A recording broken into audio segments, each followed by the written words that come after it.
Hello, everyone, and welcome back to the Big Brother Retrospective podcast here in the offseason. I'm your host, Taran Armstrong, and I am here today to talk about Big Brother 5. And if you thought you knew what we were going to talk about, do not assume, because today I am here with Mary. How you doing, Mary? Oh my goodness, I forgot about do not assume. I was like, what does Project DNA stand for again? Do not assume. Project Do Not Assume. Yeah, it's actually not Mary joining you today. This is Mary's twin sister, Ari, who's here to talk about Big Brother 5. Wow. You know, the evolution just keeps on coming. It took them like 5 or 6 seasons to really get the format completely down. And so I feel like by Big Brother 5, we're like starting to get a little bit more into the strategy of the game. The game is becoming fully formed. It's hit that third Pokemon evolution. It's kind of where we're at. Yeah, I think I really enjoy the idea of the subtitle. Again, subtitles not very commonly used in Big Brother history. We got the X Factor in Big Brother 4. We got Project DNA here. Summer of Secrets is coming soon. Then All Stars. Then Summer of Stein, then Summer of Steve. Summer of Stein, and then Till Death Do Us Part or something. It was I think the final one for Big Brother 9. Have they not done any since then? Wow. I mean, Big Brother 10 is often quoted as like a back to basics, and then Big Brother because 11, the twist just didn't matter? Yeah, right.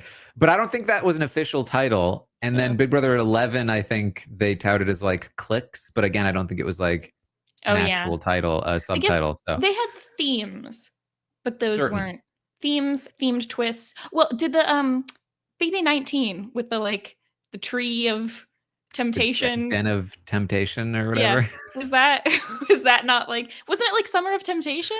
Or I don't know, I might have made that up. I think they still have some taglines, but I don't think they were like official.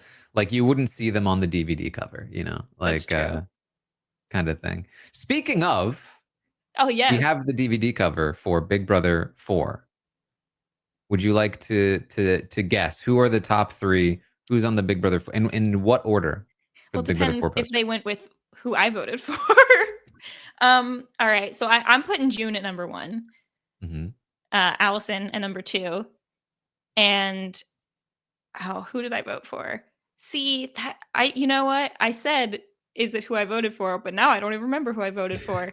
Did I vote for Erica? I don't think so. Maybe G? I have no idea. Who's the third one? Whether you voted for her or not, it's June, it's Erica, Allison, and Erica. Nice. In that order. The X Factor.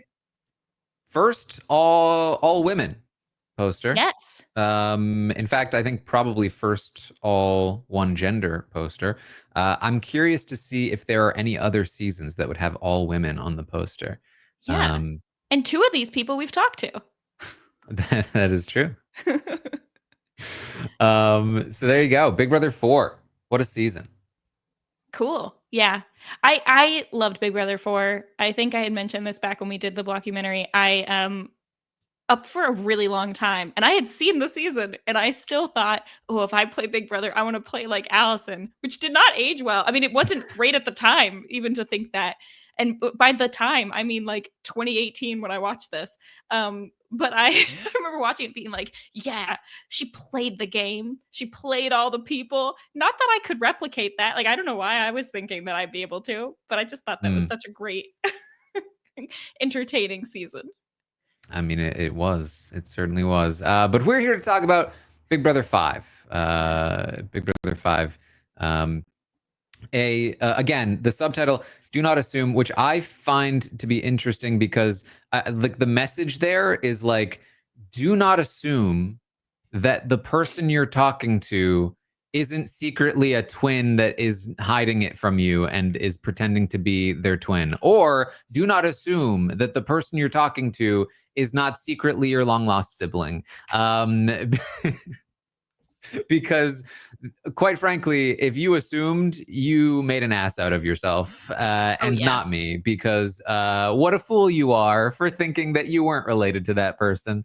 Uh, Like the secret sibling trope is so big in scripted TV, and then to have that in reality TV, I mean, I don't know if outside of like some random TLC episode of, something, I don't know if this has ever happened seemingly as organically as it did here, where the people legitimately did not know. Like, it's just wild. well, I mean, I think it's sort of like the most intentionally Jerry Springerish that the show has ever been, right? Because it was very much like, oh, and the DNA tests are in, and guess what, cowboy? I think you could certainly find this kind of thing. And just to set the stage, in case you are not aware, two of the cast members from this season, Cowboy and Nakomis, were related, brother and sister. This guy and her, if you're watching the video. And they did not know it. Cowboy never knew his father. As they found his father, and then they got his father's daughter, Nakomis, to come on the season. Neither of them knew the other one existed at all. And they found that out on the show. You could find that kind of storyline in like other reality shows, like, right, like when I was fresh out of school and interning at a production house, we worked on like a show that was similar to this, where it was like you'd find like random people who were like, oh, you're guess what, you're related to this person, here's the DNA test. The DNA tests were big back in the early 2000s. But what was interesting about Big Brother doing it is that they were playing a game Yes. together in a house. Yes. And there wasn't like camera people up in their face going up to their house showing the DNA test. Right. They had to sort of figure it out on their own, and then be like live in a house where you could watch them on live feeds, not an edited sort of reaction, and then play this game together. And by the time they found out, it was already tense because Cowboys people were kind of targeting Nakomis. And so it was a very, very like unique, I think, situation, something that I think we have never really seen before, or certainly since, or sorry, certainly before or since. Yeah, and that's what I was thinking, like, you have shows like the Catfish TV show and others where they do these similar type of investigative, camera in your face, gotcha, ooh, did you know all along it was actually yada yada kind of thing. But the fact that now when we see seasons of Big Brother where there are people cast who know each other, know each other, They know which each other. they know each other, which is going to become more and more common when you're primarily casting um, either fans of the show who are going to find other people, even if they just have an awareness of them, or internet slash, you know, like whatever, social media influencer type people that might run in similar circles. I feel like it's going to be more common that you're going to have that type of thing happen where, oh, I might have known this person or heard of this person or whatever. Um, that's a little different. When you have these two people who the scenario was clearly instigated, but the way that they found out and then had to live with it was just so unique from any other type of show. And like you said, the fact that they're playing a game. And so that's going to factor into the strategy. Fascinating. And I don't remember, I'm trying to think back at the time, in the moment when they found out, do you remember if any of the other players thought anything or said anything like, oh, this is unfair. Of course they're going to work together now, or we need to worry about them now. I don't remember that being particularly prevalent. Well, I mean, you have this moment where Cowboy finds out because she says her last name, Mhm. and talks about her dad. I think he like lost a toe or something Yeah, something like that. in a war, and it was like very specific details on top of the fact that the last name is the same. He figures it out, keeps asking her questions like, "Have you, if you could, would you want an older brother or a?" She's like, "I probably want an older brother." Like, oh my god. Oh, I'm the older brother.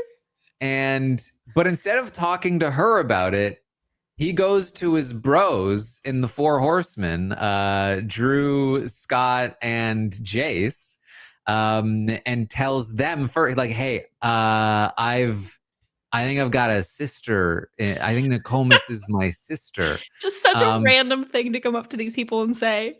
And they did not believe him. They thought he was lying. They were like, dude, they had him swear on the Bible that he was not lying to them. Marvin comes over with a Bible, and he's like, "Yeah, I don't know what to do." And they're like, "Nakomis, get over here. Listen to what cowboys say." And he's like, "So I think you're my sister." And she's just like, how am I supposed to respond to this? Yeah. Are they pulling my leg? And all complicated by the fact that Jase is the HOH who has nominated Nakomis. And one of his first reactions once he starts to believe, like, okay, if she's really your sister, you still have to vote her out, right? And Cowboy's like, yeah, of course, I know, I get it, yeah, for sure. Oh my gosh. I wonder if there was anything to listen to this theory. In 1998, there was a remake of a movie very popular called The Parent Trap, and it had two tropes in it: twins and siblings discovering that they were siblings. Mm. Maybe someone on production was watching that and be like, you know what, could we do this?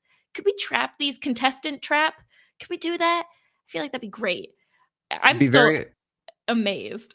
Yeah, it'd be very like fitting because I think Big Brother is normally about 5 years behind Yeah. cultural trends. So Well, yeah, clearly based on when they did the like emoji house or whatever, that was like in 2022. yeah, they finally did the multiverse theme. Yeah, yeah, exactly. But yeah, I mean, what do you think compared to the ones we've seen so far? This cast as a whole, like when you watched it in the real time, do you remember feeling like, "Oh yeah, I'm into this"? I was as a kid, and I talked about this a little bit. Like I was Big Brother 5 was one of the more I mean, the thing you have to remember is that like when you're a kid, every year feels like a lifetime. Hmm. So like by the time I'm watching Big Brother 5, it feels like I've never remembered a time that Big Brother like is super engaged because I wasn't the biggest fan of Big Brother 4. Um, and so like I could barely even remember what happened on Big Brother 3. I was, not like 10 years old when I watched that, and I was 12 now. I was an entirely new person. And so Big Brother 5 was a season that felt like one of the more engaging seasons that I'd watched before, primarily because I think of these twists. Like the twists got me. Like for me they worked as a child at least. And I was like super invested in like, oh, the brother and the sister. Oh my god. Oh, she wanted an older brother. And the twins, and Jase is going around being a wild man, and like I thought that was so funny. And then when Diane starts really starting to dominate the season, it was like, oh, look at Diane. But so I really liked the season as a kid. Now it's only a year away from Big Brother 6, which was by far the most engaged I'd ever been. But Big Brother 5 definitely was for a child a very fun season to watch. Yeah. I I think just based on because if the listeners don't know, I discovered Big Brother in like 2017 or something like that. Like I sort of knew it You were existed. also a child. Yeah, exactly. Back when I was a wee child. Yeah, I had listened to I don't know if you were on it. I know Rob did a podcast that was why Survivor fans should give Big Brother 19 a try. And that was Yep. in June of 2017. And I listened to that and I was like, all right, sure. I'll give Big Brother 19 a try. And it's always so wild to think how so many people get into Big Brother on like horrible seasons. And like, how did they not lose me on Big Brother 19? But then after that, you did the But First, a Big Brother 2 documentary in I think that was also in 2017, maybe, when you did that one, or 2018. It was around then. But I listened to that and I was like, great, I'm getting all in on this. Just gonna marathon through them. And so I watched like 17 seasons of Big Brother in 6 months. And when I did that, this season did stand out to me, along with like the first 10 seasons, of just being, it's like that when you go back and watch old Survivor seasons, and it's just so much more concentrated on the people and the relationships, and the game is happening, but it's not the players playing against the twists and the various elements of the game and the corniness. It's the players actually legitimately playing against each other. And it was so much more of that like cabin fever feel of, oh my gosh, we're in here forever. And I'm trying to think, this season I think was like 80 something days for Big Brother 5. It was before we got to the 100-day Yeah, this situation. 82. Yeah, 82. Yeah. 82 is like the number of days that a lot of these early seasons are. So still massively long. And so there's just so much downtime of them together.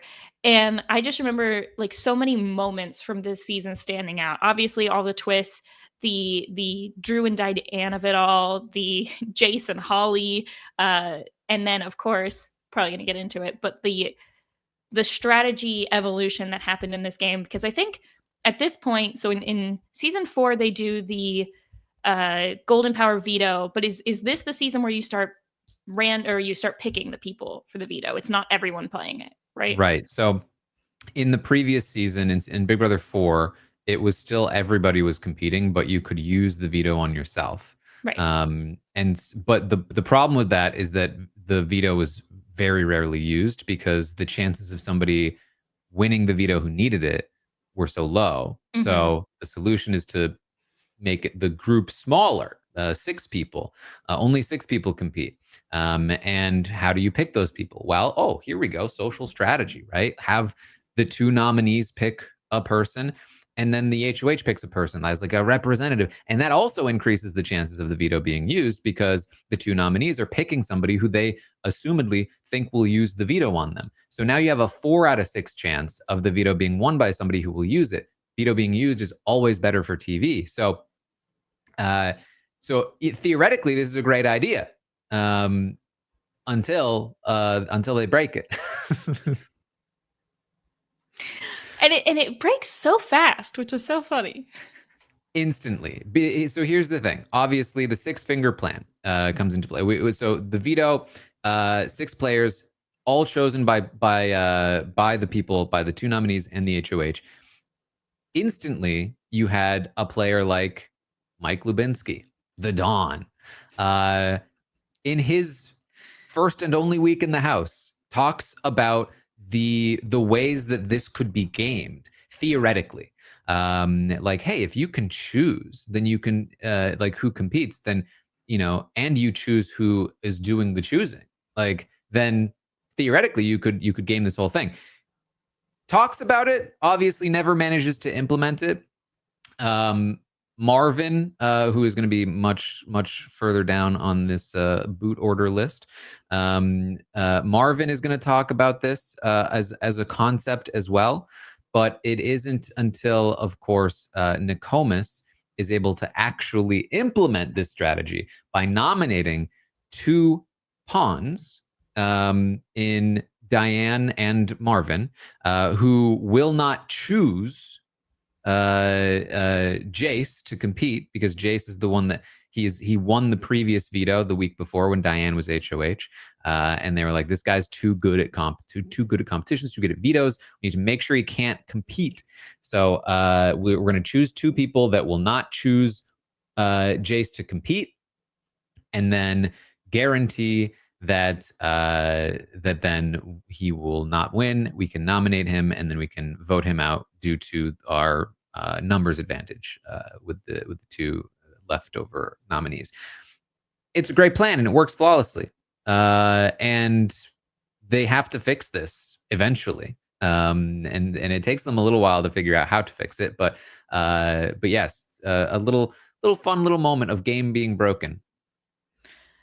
Yeah, and I have a friend who their only reference for Big Brother is that anytime I bring it up, they just go, "Ah, yes, like Nakomis."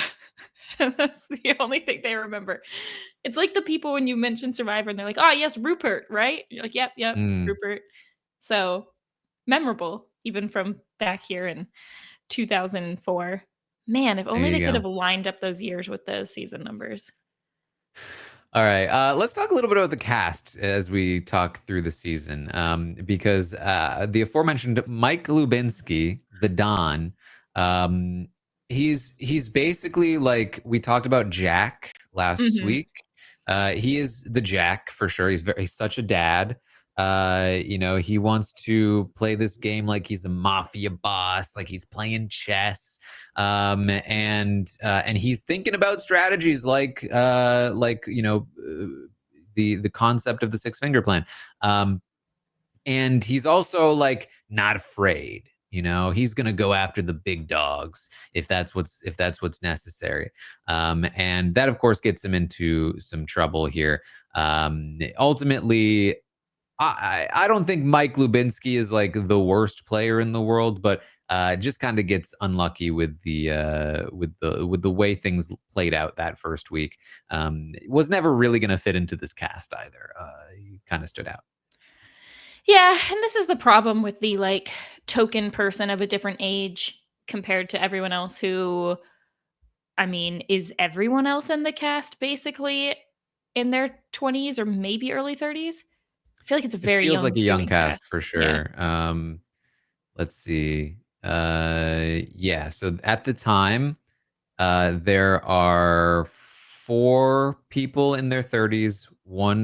And by 30s, I mean there are three people who are 30. Um, then there's Marvin at 36, Mike Lubinsky at 41. Everyone else is in their 20s, and a lot of them are like low 20s, 22, 23, 22, 21, 24, 25. Very young Okay. cast. Yeah.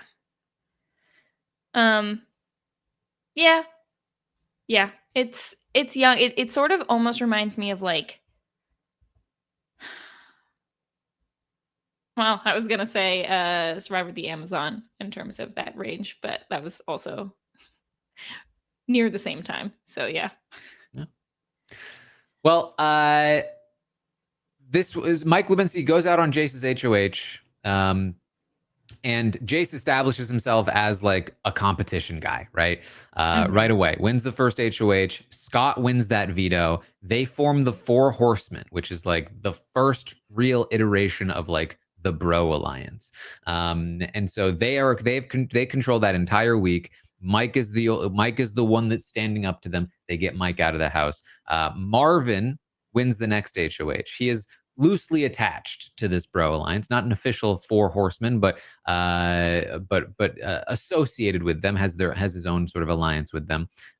He wins that next HOH, and Jase wins that following veto as well. So Jase having HOH and then the following veto. This is what starts to make him feel like he's really difficult to take out. This is not super common in these days that somebody wins this many competitions in sequence. So it was very scary. And the person that Marvin takes out is going to be Lori.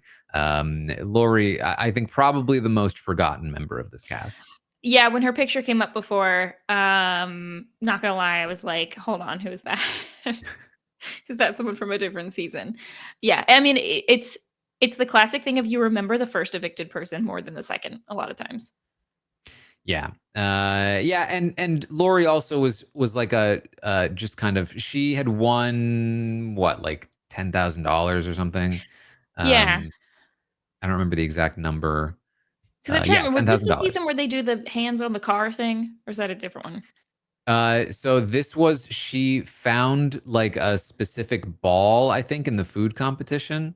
Ah, And then she was offered $10,000 to put the whole house on PB&J and basically like negate the entire competition and like everything that they'd won. And in return, she'd get $10,000. So, you know, ultimately she gets 10K, and so that's not bad, but it definitely did not help her case with Marvin. mhm. He was kind of initially looking at Holly, but Jase winning that veto is going to take Holly off the block, and that replaced Holly with Karen, who we have talked before about. One of the more strategic sort of powerhouses of the season was Karen, even though she often gets forgotten as well. There was just no shot she was going to be voted out here over Lori, so it really sentenced Lori to eviction. Karen, another person who I never understood why, she didn't get the acclaim that I felt like she deserved. So that's Lori. Next, the following week, they finally do get Holly out, and it's by Drew's hand. It's what a complicated web these bros weaved, because in classic, in what would come to represent the future struggles and strifes of bro alliances, what happens when one of those bros gets a girl and the other bros don't approve? In this case, Drew's gonna fully evict the girl. Like, yeah, this is the first, but certainly not the last time that we see, or it's probably isn't the first time that this happens exactly. But it's. I'm trying to think if women do the opposite. Not really. Not really. Like, I think if there's women and then like one of them is like with a guy, if anything, they usually vote out the woman instead. Yep. They're like, oh, her mind. She's not in it. She's not in the game. But of course, they're not going to vote out Jase. So, no, just Holly. Holly, who weirdly I don't think has a twin, but everyone thought she did because of, I don't know, because there were so many people in this cast who had twins. Yes. So Drew and Diane both had twins at home. And then, of course, Adria and Natalie, who we'll talk about, were twins. And Drew and Diane really bond over the fact that they both have twins, which is very, very relevant to the storyline of the season. But yeah, for whatever reason, of course, later when we get to the big reveal, it's Holly. It's Holly. I told you it's Holly. Got a secret twin. It's because of, I think, people found her behavior to be erratic. And in reality, like, she was just kind of like, a bit of a like ditzy valley girl, right? She like was that's kind of spacey, but like at this time, I think we talked about this a little bit in a previous week, but like people were very judgmental about this like archetype in this time period. Like they really just like looked down on these kinds of women particularly. Yeah. Which, I mean, you say it this time, hasn't changed that much. That's probably fair. But I think the specific way that the archetype presents itself and is looked at has changed. But yeah, the probably in behavior or the ways that people look down on women are similar. Just they look different now, I think. And this was also, in the time where people like Paris Hilton and stuff were really popular. So it also it all bleeds together. Yeah. So Drew is going to take out Holly. Nakomis wins this veto, saves herself. And Adria goes up. And this was a bit scary for production, I'm sure. Adria up on the block against Holly. Ultimately, Holly is going to leave almost unanimously with just Jase voting out Adria. That was it for Holly and the budding romance with Jase. Oh, well, I remember something about bathtub. I don't know. I think they were like taking a bubble bath. I don't know. That feels familiar. Yeah, I think so. Bubble baths were a big thing in the early days of the show. I feel there's a lot of between the hot tub shenanigans and some bubble baths, a lot of that stuff going on. Diane then wins the next HOH. Puts up Jason Scott. Jase wins the veto. This is again like now the third week out of 4 that Jase has won a competition. Feels like he's winning almost everything he's playing in. He keeps himself safe. Marvin goes up on the block to replace him, and out goes his buddy Scott in his stead. Scott's really like my memory of Scott is just like I think even as a kid, I thought of Scott as like, oh, the jerk. He's just a jerk.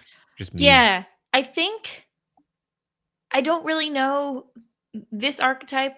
You see it sometimes, and I always wonder, I'm like, do they just have no understanding of how they come across, or are they cool with that?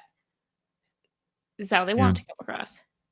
I don't know. Yeah, it was Scott was an interesting one because like you already had Jase. Also, Mhm. this is always wild to me. The Scott is 24. Oh, Jase is 28. Isn't look, that wild? look, all I'm gonna say is, oof, oof. I I mean, just like I always got the sense that he Scott was looks like the 38 older brother and Jase was the younger brother, right? because Like they just yeah, had those that's their energies. mentality. And look, I say this as a person with a baby face who constantly has people think I'm about 6 years younger than I am, which is fine. You know what? Honestly, as the older I get, that's great. I'm happy with it. But when you go the other direction, um, yeah, wow. I mean, I would never have guessed that was how old Scott was. But here's what I will say. In other seasons of Big Brother, maybe like Big Brother 21, there are some other people who have similar personalities who are younger and they act older. Maybe it's like a he wanted to give the vibe of being like the authority figure amongst them or something. Because when you compare him to like Roddy or Hardy or some of these other guys who are sort of in a similar build, they come across more scheming, whereas he just kind of came across as a jerk. I mean, I think Scott is probably the most pure bro archetype that the show has cast to this point. Um, like you had maybe like Nathan and David and Justin the year before, but all of the like Justin maybe is the most bro, but even then, like Justin is a fairly chill guy overall. And then yeah, like the year before that, you have people like Roddy, maybe Eric the firefighter in season 3, not season 6. And like but again, like he's not so overtly just like bro down, man, let's go. Yeah. Like you just haven't really seen that before. And quite frankly, you don't really see it too much in Big Brother. For as much as we talk about bros, and they certainly exist, and they're certainly like a huge presence on the show. They don't usually go so heavy into the bro archetype. I think you can get to somebody like Brett in BB20, Mhm. who was very broy, but even Brett I think was a lot more strategically oriented than somebody like Scott, who certainly was strategy focused, but like in such a bro down kind of way Right. that he never really wanted to like escape that. But he just seems to flame out here. Never seems to really work. Certainly got into drama, but yeah, not. You don't see too many Scots overall. Yeah, you really don't. It's interesting. Um, but like other than I mean, gosh, other than him just kind of being a bro, the impact wasn't actually as high on the season as I think I maybe mean, the people would problem think. is he's right there next to Jase, and Jase was always more entertaining. Like Yes, for Chase was sure. just a bigger character. He was winning more competitions. He was more strategic. Like just fully outshined Scott on television in pretty much every area. And he also like wasn't as mean, which was a plus. Yep. But that was going to be it for. Actually, hold on. Before Jace leaves, it's after Scott is Yep. evicted that Julie tells them. She says, "Hey, house guests, question for you. How many people have you been playing this game with?" Uh, uh, I forget the number, like 12, 13, I don't know. But yeah, 13, 13? No, you're incorrect. You've been playing with 14 people. One of you has been switching out secretly with your twin, with their twin throughout the entire season. And let's just quickly run to one of these people. I guess maybe Adria, because they were playing as Wait, Adria. yeah, I was gonna say, who was the real person? Who was the real person? And when I talked about like do not assume, right? Like, do not assume that the person you're talking to might not be secretly related to you. Do not assume that like they're not secretly a different person that you don't even know about. This genuinely just like rocks their entire world. Like I don't understand what's happening to me right now. They're so confused. Diane is giving Drew a look like, is it you? Because they're twins. Meanwhile, Cowboy scream, it's Harley! It's Harley! It's a fantastic moment of television. It really is. And so Adria reveals herself to be both Adria and Natalie. They've been switching out. It's probably the best casting twist the show has ever conceived of. I think They loved it so much they did it again. They brought it back. Wasn't as fun the second time, but hey, what are you gonna do? What are you gonna do when Davon's in the house? You're not gonna slip. You're not gonna slip it past him. But it's rare. It's very, very fun, and it certainly does like provoke a paranoia in future house guests of like, is this person secretly a twin? Stuff like that. Just a very fun twist, very game related, doesn't feel as exploitative as the Cowboy and Nakomis twist does. And I think they really just like hit it out of the park with this one. It was just a great twist leading to a great moment. And then to make it even better, like Natalie and Adria played the game very conservatively up until the point where they revealed themselves. And after that, they were like, now we get to play as ourselves. And turns out themselves were like very power trippy and completely turned their alliance against them. Which is so wild because it is night and day how well they do when they're pretending and when they're hiding versus when they feel comfortable. And the key here is don't feel comfortable because you're doing so much better. And it like, yes, you're going to have a target on your back when you all of a sudden reveal that you have two people, but they could have just, oh yeah, we're calm, we're quiet, we're just going to be numbers for you, and then turn it on when there's like 4 or 5 people left, not when there's 10 still or however many there were at that point. Wild. They instantly turn on their alliance. I don't even. I mean, truly the best argument against be yourself in the house. The best argument against like you can't spend the whole time pretending to be somebody else. Well, they spent a good chunk of time and it was working for them. So who knows? But so they enter in the same week that Jase is going to be 6-finger planned out of the game. And by the way, the week that Diane had won and took out Scott was also a fantastic endurance HOH competition. They were holding a button on their faces. Jase was making all kinds of noises. It was very entertaining. So he nearly won that competition and then went on to win that veto, which is, again, why they were just so nervous about letting him play in anything. The fact that Nakomis had won that HOH was like, okay, we have a shot here. And so they go ahead and implement the 6-finger plan. Diane and Marvin go on the block so that they will choose people who are not Jase. And Drew ultimately wins this veto and uses it on his, at this point, like pretty locked in showmancy kind of situation, Diane, meaning Jase goes up on the block and Jase is going to be voted out over Marvin. No chance to save himself. The first of 2 backdoors that he experiences in his Big Brother career. Yeah. I'll never forget Jase going around with the who wants to be an alliance sign or whatever. Yeah. It's just good moments. I liked Jase all in all. I mean, I think Jase is actually someone who I'm trying to think of like an equivalent in a different show or something, but he was so kind of like loud and polarizing in his first season.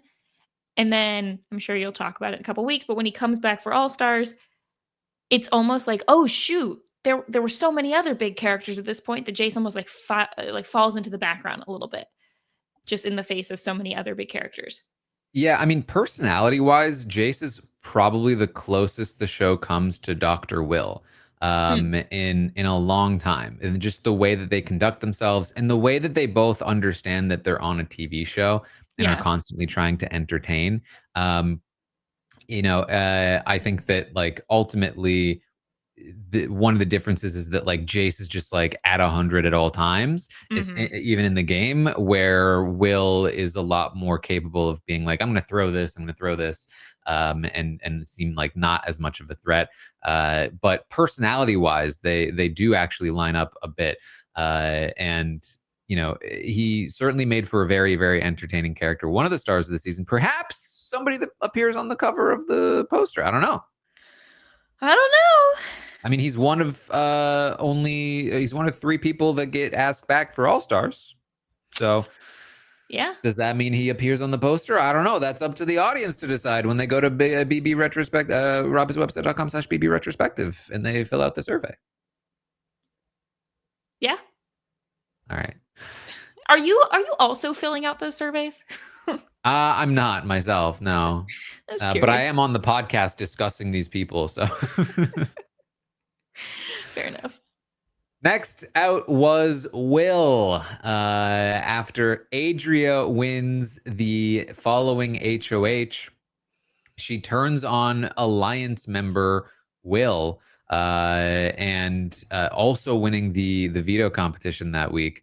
Really just coming out hard. It's she wins HOH veto, and then the following week wins the veto again. So like with Jase gone and Adria now like fully competing, these were like fitness women. Like the 2 of them were both like heavily into fitness, so they were really like holding themselves back in any kind of physical realm. I mean, not everyone knew that they were into fitness, but like they were not playing the game as hard as they could have been. And once they start, Adria just starts winning these competitions. Of course, it's not going to help her in a couple of weeks, but she decides to turn on her ally Will, putting up Marvin and Will together. Bit of a wild call, ultimately. Strategically, it made no sense. No, made no sense. I mean, I think, let's see, at this point in the game, we've got 2, 3, 4, 5, 6, 7, 8, 9 people left. Too early to turn on the Alliance. And I guess the question here was like who to go against. Well, okay, Cowboy's still in there. So go against Cowboy. I don't know how close Adria was to Drew. I'm trying to remember. They might have actually been tight. I feel like Drew was kind of good they with had everyone. like a deal. Like that was the thing. Is there really like I think you have to credit Diane and Drew because they are the people to target here. With Jase gone, with Scott gone, Drew has Cowboy now locked in. Diane is with Drew. Diane is also still with like Nakomis and them for now. Like the 2 of them together are the most connected and powerful players in the game. And the fact that Adria decides to go after Will, and there was also this stuff about like their behavior. They were being more like cocky, and Will didn't love that. And so there were some personal tensions like popping up, but like it just Adria and Natalie put themselves in a position where they just seemed to have no real winning outcome. And I mean, at this point, I forgot they are also in the twin alliance with Drew and Diane. So I get that. I get why they're not going to go after them. I still think there's no reason to not at least put Cowboy on the block against one of Will or Marvin. I think the problem is putting both of them up immediately makes them not look good in whichever of Will or Marvin is going to stay.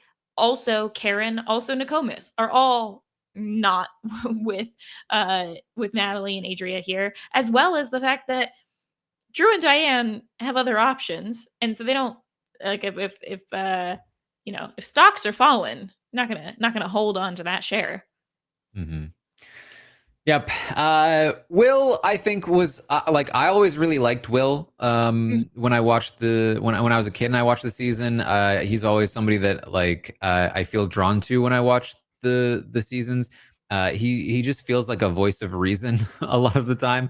I'm pretty sure it was him when Julie is talking about how there's a twin and Cowboy's yelling it's Holly. Will, I think, is the one that's like, it's one of us. Is somebody still in the game? Is what she's saying. Like he just sort of was like, felt a little more level headed in a field of wild players, but ultimately gets betrayed by his allies who really just like went a little wild here, and that's going to be it for Will. Yeah. Oh well, he I'm trying to think. He reminds me of like if he was the problem is I feel like him and Jase, they did not look the same at all, but they were kind of going for that similar look. The messy kind of blonde Spiky blonde hairstyle. hair, Yeah. yeah, kind of thing. Okay, okay, Jase just looks like a cartoon of Will. So I don't know about that when you flash back and forth between the two. Yeah, I do feel like justice for Will. At least he got some good words against the twins on his way out. Mm. Yeah. Well, Nakomis wins another HOH after that, and just straight up nominates both of the twins, Adria and Natalie. But Adria wins that veto, which means Natalie is the one to be sent out. She survives just 2 weeks on her as her own person. What a compelling storyline it was for Natalie. She talks a lot about like feeling like she doesn't have an identity because she's playing as her sister and doesn't get to be herself. And then when she's finally able to introduce herself to the game, it's like, again, it's like maybe not the best, but like it was so interesting watching somebody, like, imagine you're playing this game, this social game, you're making bonds with people, you're pretending to be a different person the whole Yeah. time. They don't know who you are or that you even exist. You're talking to somebody that doesn't know that you exist. I would not be able to play that for days. I was thinking the other day of like, ooh, people who kind of have like southern accents tend to do kind of well on Big Brother. And I was like, could I go on Big Brother and just do a fake southern accent? And then I was like, could you do that for days though? It'd be really hard to slip out of it. And not that she was doing an accent, but she was playing another person.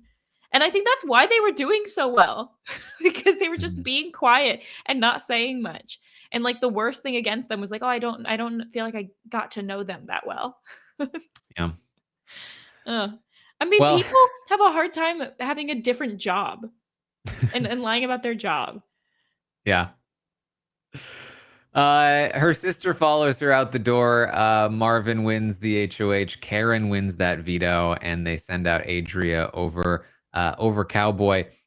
Which again, like I think the idea here was Cowboy's not a threat, right? Like there's no purpose in going after Cowboy, but not really fully either seeing or understanding that Cowboy was just such a valuable number for a really powerful player like Drew. And I think they also were underestimating Drew's capability in the competitions. He's going to completely dominate the Endgame competitions, winning the next 3 out of 4 HOHs. Basically, every HOH after this one that he's eligible for, he wins. And then Diane also wins 2 of the next 3 vetoes. So and Cowboy wins the other one, and which they helped orchestrate. So they basically after this competition, after this week, Drew and Diane, with a little help, with a little assist from Cowboy, do not lose a single competition. And they are completely unstoppable. So this was their last chance to really take a shot, and they don't. And also, throughout the season, I'm pretty sure, I'm looking at the list now, of the number of times that they have veto picking, I think Drew gets picked like almost every single time, either by I think, the yeah, he HOH gets or one picked a of the lot. nominees. Which I mean, we're talking about the season. We haven't actually mentioned Drew all that much yet, but considering he's the winner, I just feel like he almost is sort of, it's sort of like if Jason was like even more in with the guys kind of than he was. Yeah, And then he was quieter than the other bros, yes. and he was retaining relationships with the other side while the bros were being these like firecrackers. Um, because it was like Jason Scott were doing their thing, and he was Mhm. attached to them, but he was the reasonable one. He was the quieter one. And that gave him some ins. And then he eventually develops this relationship with Diane that really gets him in. And that's part of why he targets Holly, because he's like, I'm going to appease the other side while also getting my boy Jace's head straight. Right. And so he's very much playing both sides from very early on, and then continues to do that once Jase and Scott are gone. Making this alliance with the twins, and then holding on to Cowboy, and then having Diane work some of the other women. Like the two of them play off of each other very well. And then ultimately, just again, this is one of the only times this happens in the early era of the show, but just dominating comps from then on in the end game. Yeah. Yeah, which up until, I'm trying to think, do you know off the top of your head how many comps Drew wins in total? He has 4 HOHs, which might have been a record at the time. It definitely was. The like I think that record held until very recently when he tied for that record. A lot of people tied with 4 HOHs until Chelsea recently. And then I think he only won like 1 veto. So, but yeah, like 5 competitions at the time was like a huge amount for sure. Oh, yeah. Well, and especially coming off of, season 4 where the competitions were so spread out. Mhm. Yeah. Yeah. So the twins go out, and then Marvin follows them after Drew wins the Martin. following HOH. Did I say Martin? No, Oh, it it says says Martin. Martin on the screen. Aw, Oh poor boy. Oh, Martin. poor Marvin. We apologize. Yeah, and I liked Martin. Martin, oh my gosh, I can't not say it now that it's in front of me. I liked Marvin, as a character as well. Like, I feel like compared to, like, I gotta take this off the screen. it's really bothering me. I can't look at it. Go back to this one. Why is everyone raising their fist except for the Dawn and Diane? They didn't get the memo in this picture. Dan's kind of doing with the bag, you know. Yeah. But listen, Mike Lubinsky's a little too cool for it. Oh, yeah. Yeah, what did you think about Marvin? What a character! Yeah. I really one of a kind. You do not see anybody like Marvin, I think, ever again. Really, like a little bit older, But what is he? but He's probably not even that old. he's Like, 36 at oh this my time. gosh, only 36?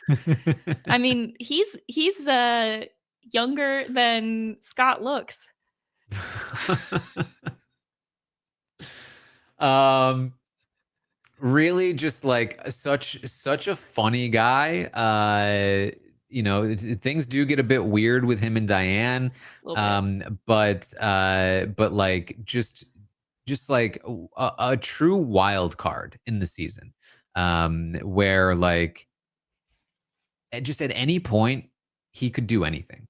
You never really knew where his true loyalties were lying. Like he again like was thinking very like off the wall strategically, coming up with ideas like a potential 6-fingered plan, and fully self-interested as well, like fully just willing to like stab anybody in the back that he needed to.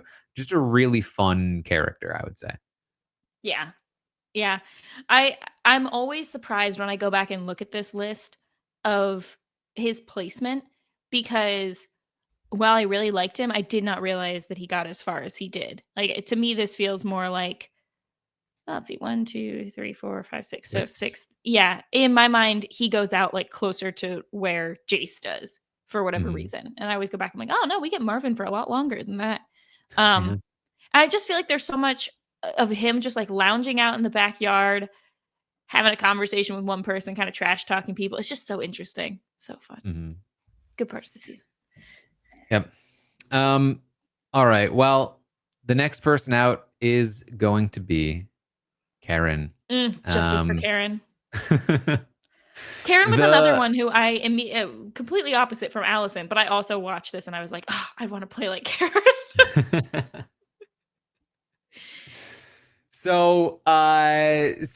Karen goes out here on her own ally Nakomis's HOH. Yeah. Brutal results. Very sad. And this is because of the way that this competition was structured. So basically, Nakomis wins the HOH, and this should have been. I said that Drew and Diane won it. Everything except for that one HOH. Drew and Diane, with the help of Michael, were able to win. She nominates Drew and Michael. She still has a relationship with Diane, but it doesn't really matter. Like, she's hoping that Diane is the least likely person to use the veto because she recognizes that there is a loophole. Just like the six-fingered plan, there is a little bit of a Death Star vent here that could really spell some trouble for Nakomis. It's 2v3 right now. It's Nakomis and Karen versus Drew, Diane, and Cowboy, which means as long as they're able to get Karen on the block, they will be able to vote Karen out. Now, Nakomis is never going to voluntarily nominate Karen.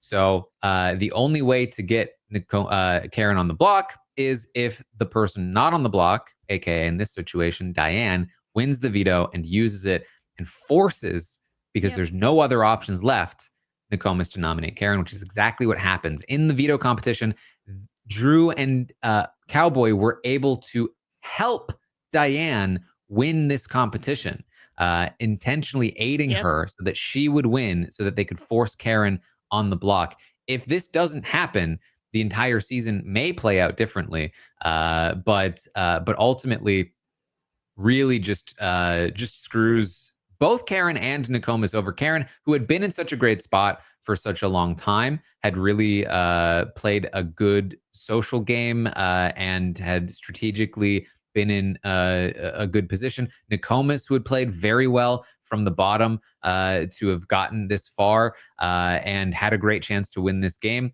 They both get screwed over by this because Nakomis can't even compete in the following HOH after her HOH is used to take out her only ally. And Karen can't compete because Karen's now gone, which means it's just Drew, Diane, and Cowboy competing in the final four HOH. And she's forced to have to win that veto against the other three of them, which she doesn't do. But this is it for Karen. I think she's gotten her flowers a little bit in like the last decade, but still, I think, underreported, underrated as a player. She wasn't like the biggest mastermind in the world, but I do think she is somebody who is not remembered as much as she should be for as strategic as she was, and how much success that she had, and how screwed she got.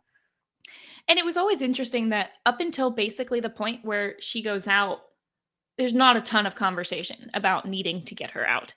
She was a little bit Phoebe Buffet-ish sort of in personality. I feel like some of that was just like her voice. But yeah, she was kind of unique. And looking at Karen now, like the fact that she was pretty steady with the alliance and not too much trying to jump back and forth might have been why she was just looked at less. But I don't know. Maybe I feel some kinship now that I'm 30 and I'm realizing I was actually very happy to see her age and Adria and Natalie's, because I'm like, man, is everybody just 25 on this season? No. Although once she's gone, the final four is very young. All of them. Yes, very young. Yep, they are the 22, 23, 22, 21 crowd. So next out is, of course, Nakomis, as we talked about. Classic. Wasn't able to compete in that HOH. Did not win the veto. In fact, lost it to her brother, Michael Cowboy Ellis. And he then is the one to evict her, having won that veto. Brutal. Brutal result. Having been screwed the week before, and then, which maybe you would say, if you're a Jase fan, you would say, aha, hoisted by your own petard. Loophole got you too. But ultimately, yeah, screwed by that loophole in the previous week, and then ultimately evicted by her own brother the following week. Who really shouldn't be choosing to evict her. Like, he does not win against either Drew or Dan, nor does he win against Nakomis, quite frankly. Yeah, I think, although it's closer with Drew than you'd think. It truly is. And Cowboy did actually accidentally find like the closest path to victory I think he could have made, which is Drew cutting Diane for him. But at the time Cowboy's making this decision, Drew, to my memory, is not planning to take him to the final two. No, well, Drew is planning on, hopefully, once Nakomis is gone, it's the final three. Drew's planning on throwing it and having either one of the two of them take him. It just doesn't go that way. Right. Like Drew is not like, oh, well, Drew is not planning to take Cowboy to the end at this point. It's very much like Diane and Drew. Like, he's choosing to go with a showmance to the final three over his own sister. Which is absurd. Which is wild. Yeah. But you know what? It's like she's Cowboy? like, you didn't know her, but like, if she wins, like, that's still like money going to your family, to some, like, you're not touching that money, but like, Right. at least that's like helping people who are like in your visit, like helping your family, helping your long lost father. Like is still a significant thing. Even if you didn't think you had a chance to win, like, at least have it go to your sister. And yeah, I mean, Cowboy has known Drew and Diane and Nakomis all for the exact same amount of time. Also, I'm just realizing, well, I guess with the exception of Jase, which is short for Jason, that Michael and Jennifer, because if you forgot that that's Nakomis's first name, are the two that have the major nicknames in the season 2. See?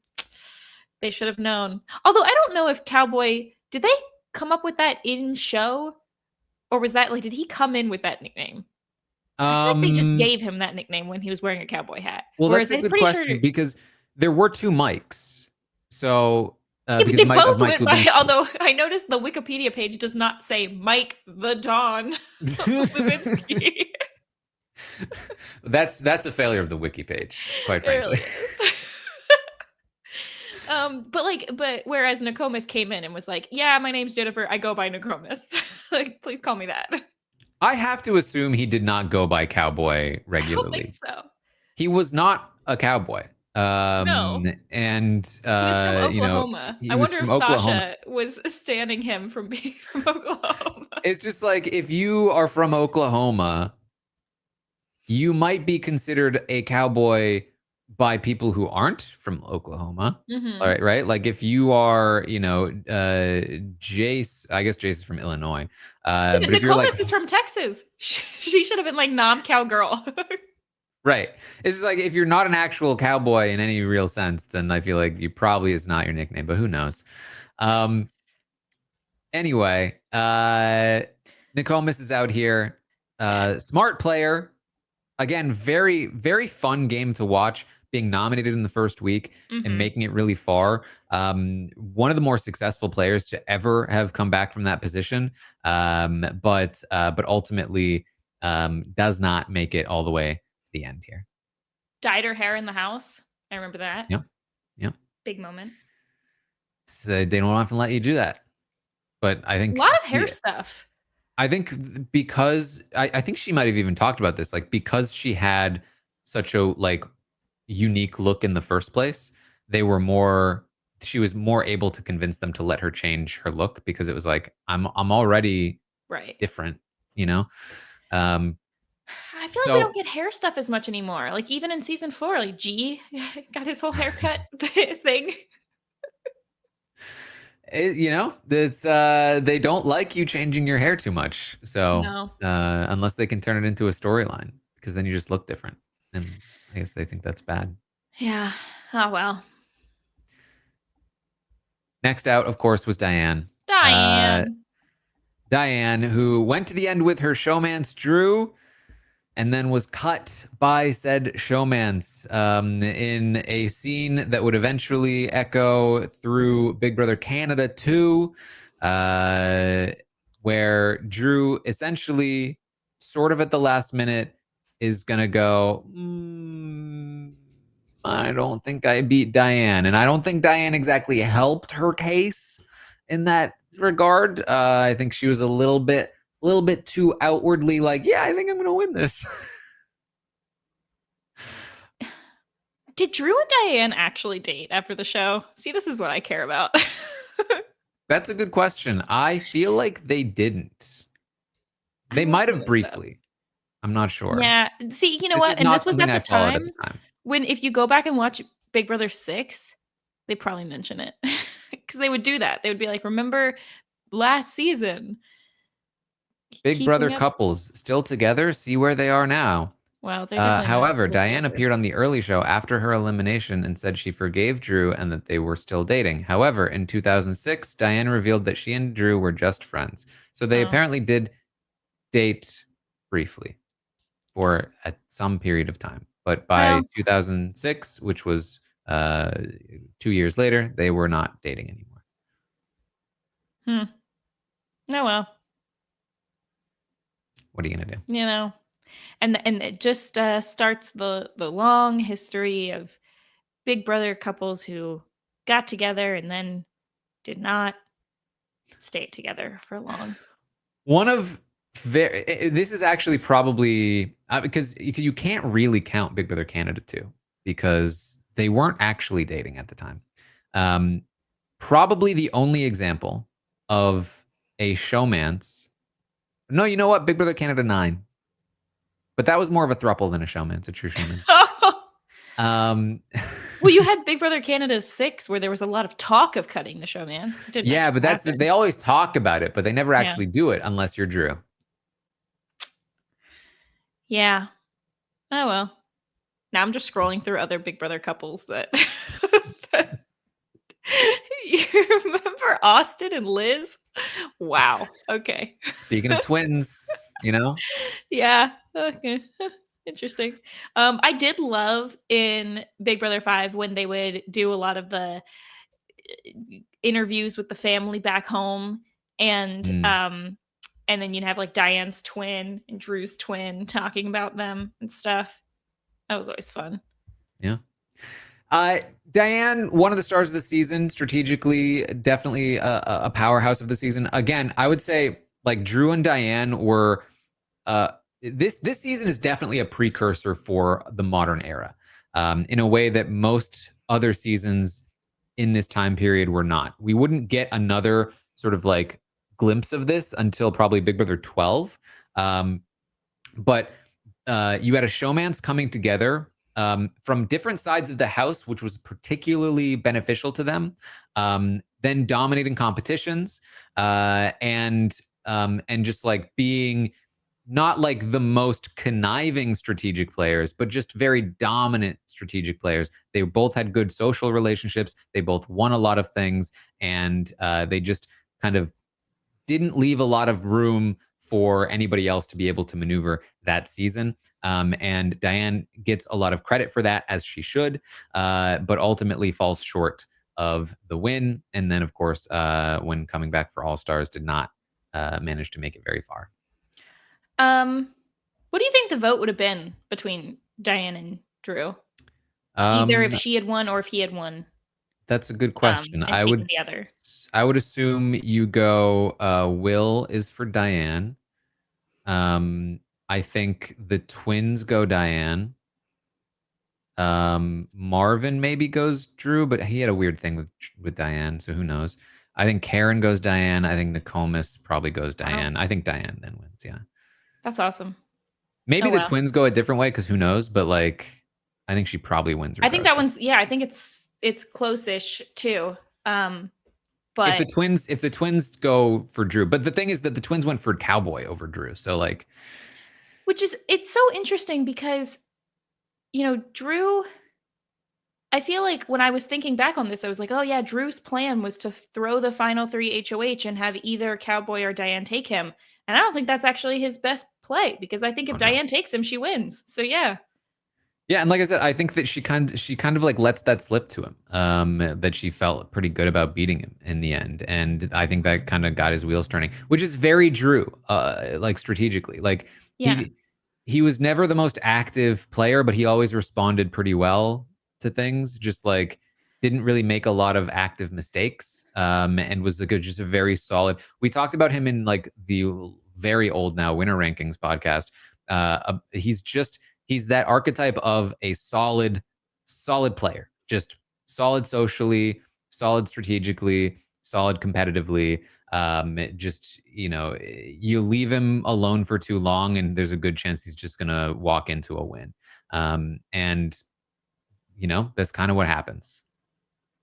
Yeah. And he is for as great sort of all around as he is, I think he is much more forgotten in terms of the winners. Probably because he just doesn't have like a super dynamic personality. And I mean that in a good way. Like he feels very real, like a real person. You compare him to like Jase and it's like, well, but so I think that's why he's like if you were naming off all of the winners, it might be difficult to initially think of Drew. Um, but I think all of that benefited him in getting as far as he did. Mhm. Unfortunately, if he had gone with Diane, I think just Diane might have had more actual relationships because she was a little bit more out front. But Yeah. yeah, what is with the spiky hair? Oh, 2004. It was so rough. Oh man. Well, we talked about Cowboy a lot already. Cowboy. He, again, like probably his best spot here. He does still get the vote from Nakomis in the final two. He also gets the twins. And with just one more vote, like say a burned Diane, he could be the winner of Big Brother 5, which would have been wild. Ultimately, that does not happen. But Cowboy, I mean, his legacy on the show is really just like the twist. And I think like a huge part of his storyline is wanting to be a bro and just kind of like going along with what they want. And I think that's ultimately why he loses, because he just didn't seem to be enough of his own player. Yeah. Not gonna lie, I was Googling, do Cowboy and Nakomis still talk?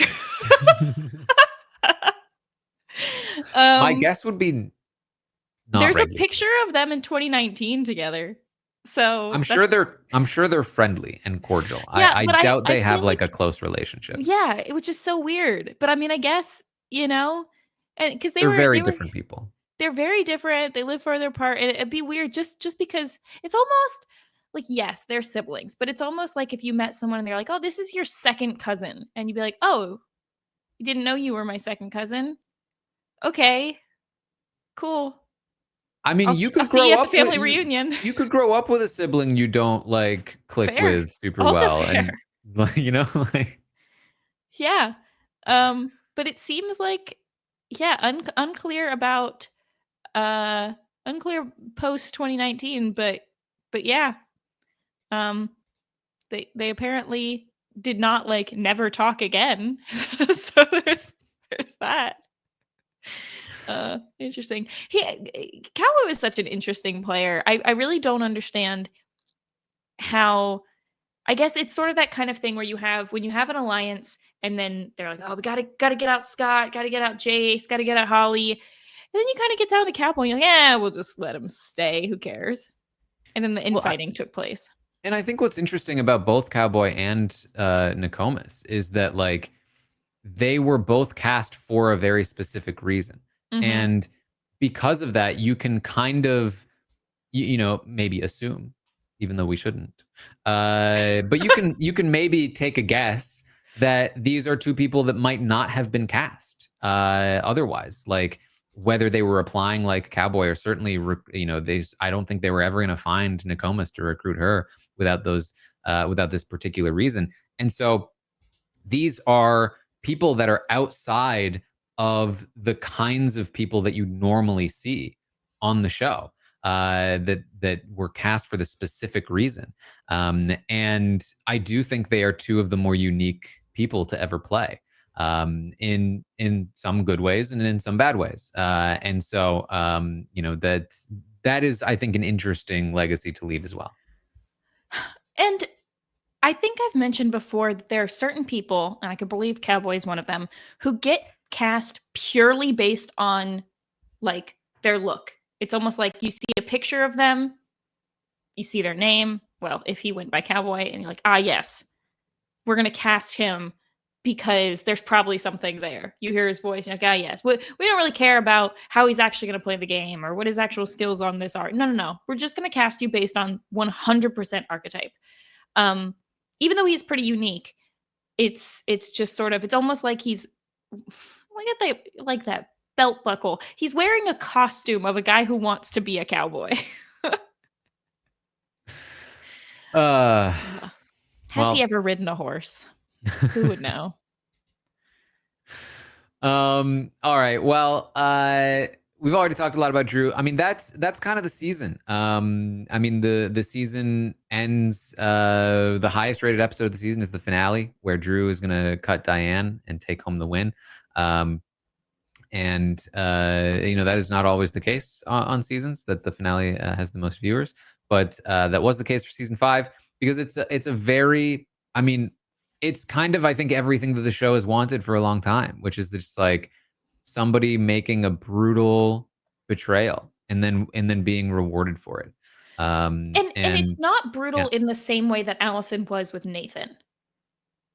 It's more. See, I don't know if I would agree with that, because I feel like Allison reveled in it. I don't think Drew reveled in it. No. But I think he was a lot. It hits harder because of the importance of the decision. Yeah, but if you're Drew and the path to win, look, Cowboy cuts his sister. Drew cuts the girl he's sort of in a showman's with that he's also known for the same amount of time. Yeah. Plus, if the romance was gonna work out, then it didn't matter who won. But sadly, they're not the Robin Amber of Big Brother. Well, that's truly the chicken or the egg question, right? Because like, if the romance was gonna work out, would they be the kind of romance where one of them would cut the other for the final two? Probably not. I don't know. All right. Well, season 5, a wild ride. And really, I think like the furthest the show goes with these like casting twists, season 6 will have secret partners, which feels a bit more tame in comparison.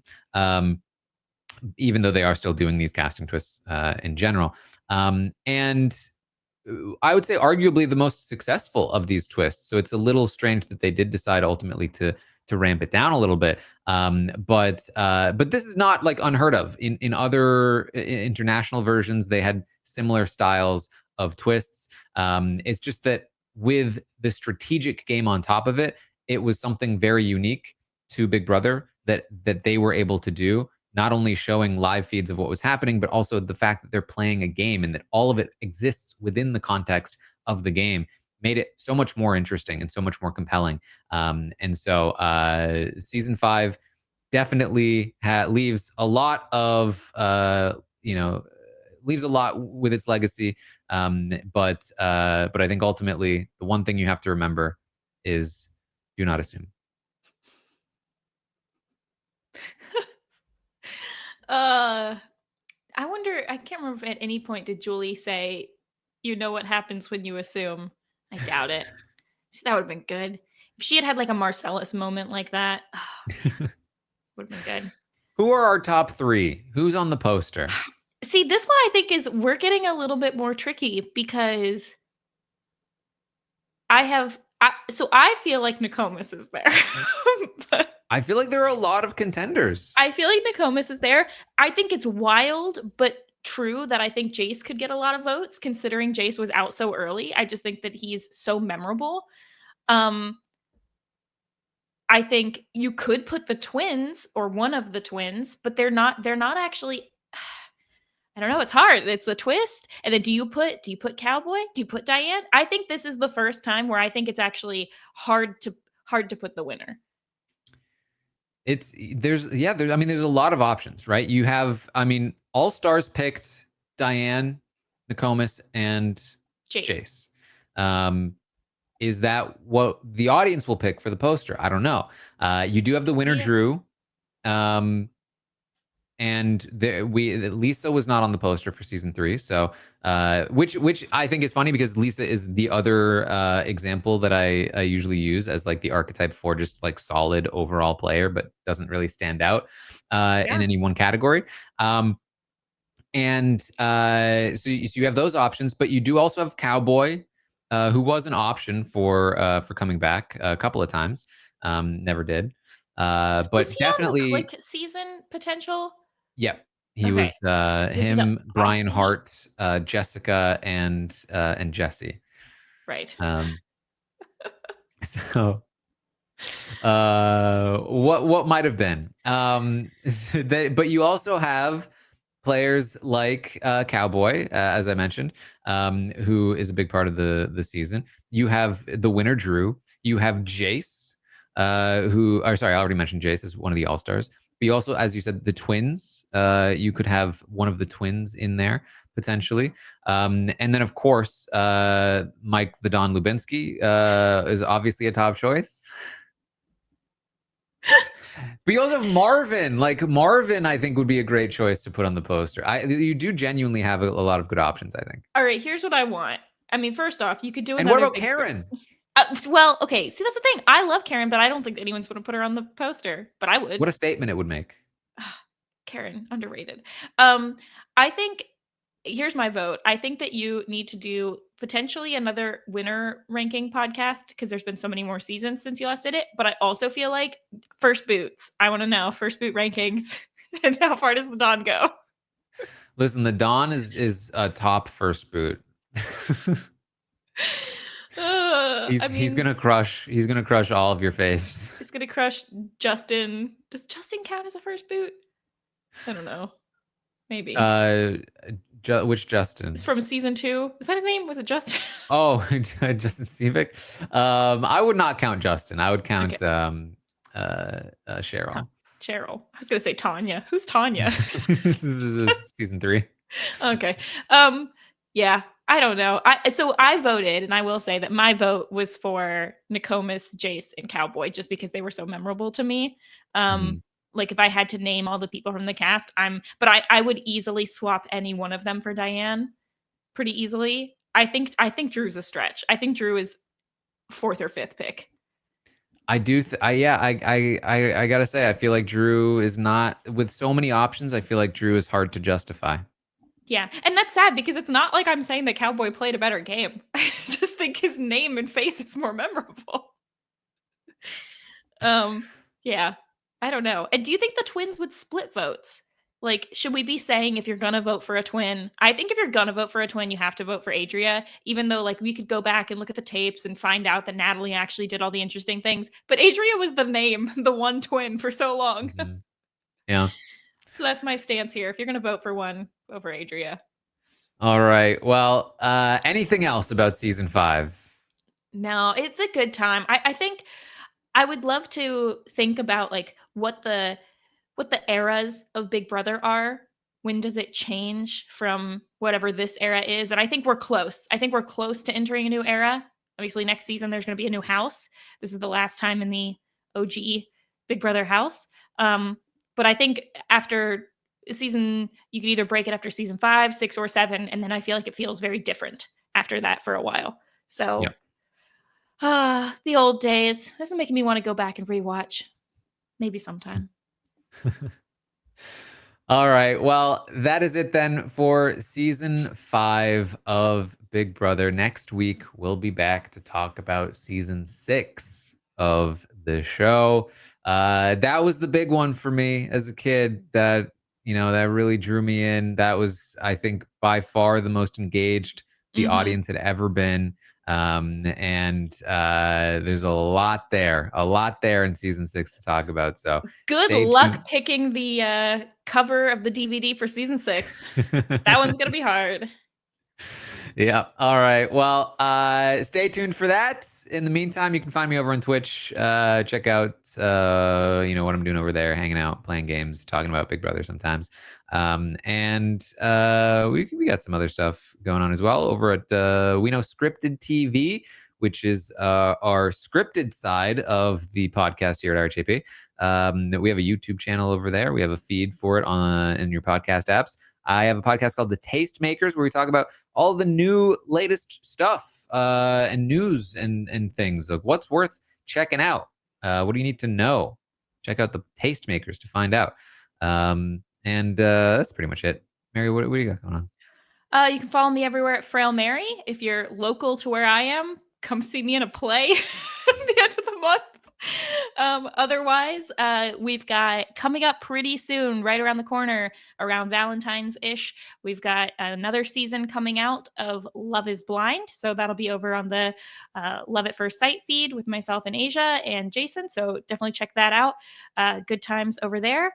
And otherwise, you know what? Just tell your friends about this BB Retrospective podcast because it's great. And we should be giving more appreciation to the older seasons of Big Brother while we're in this Big Brother drought. All right. Well, thank you all so much for joining us here today. And I will see all of you next time.